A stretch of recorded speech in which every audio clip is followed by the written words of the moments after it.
Hey everyone, today I've got your X-Men Apocalypse movie review. A new mutant comes forth with more power than anyone could possibly imagine, and it is up to the X-Men to take him out. As far as the story goes, Bryan Singer once again returns to direct yet another X-Men film. This is quite the growing franchise for which he has proved that, maybe he should or he shouldn't be a part of this franchise anymore.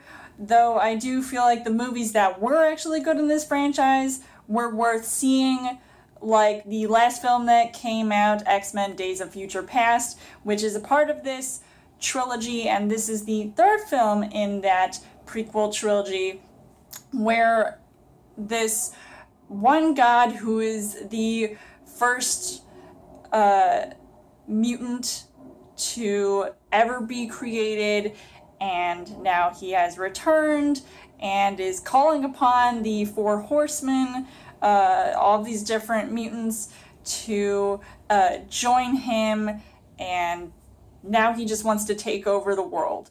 It really does get intense and crazy watching this movie from beginning to end, so I really loved how this does seem to stand out as an X-Men film. As far as the casting goes, you've got James McAvoy, who once again returns to play Charles Xavier. Throughout this film, I felt like he has definitely transformed himself as this character, and I actually do love that at some point in this film you do get to see him sporting that bald head, so I thought that was really cool to tie that in with the other films, because obviously it's bound to happen, but now we get to see how that happens. Nicholas Hoult, who plays Hank McCoy, aka Beast, and he's pretty good in this film as well. He does get a little bit hairy, but maybe less hairy than he was in the previous X-Men film.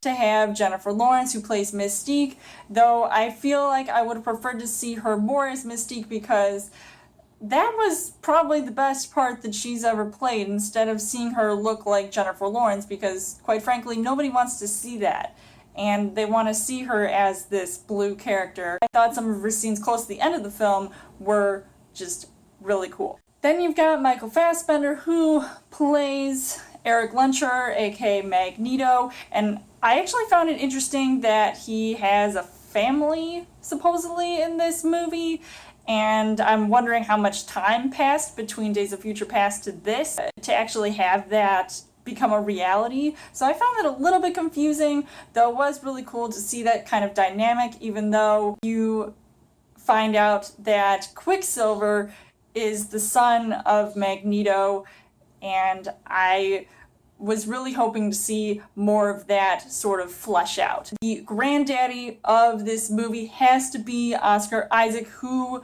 plays Apocalypse. I couldn't believe how scary and terrifying he was. I mean, I just saw him in Star Wars and he was pretty tame in that. And this movie, he goes all out. There was no Ivan Ooze in this.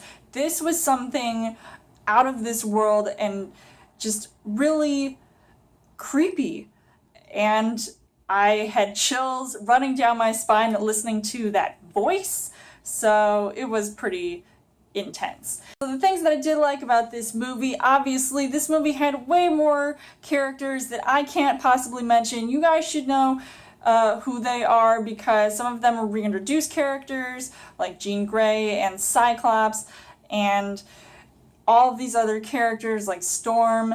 And I just felt like it was cool to see them in this movie to tie into the original X-Men trilogy and to see how they would come to be.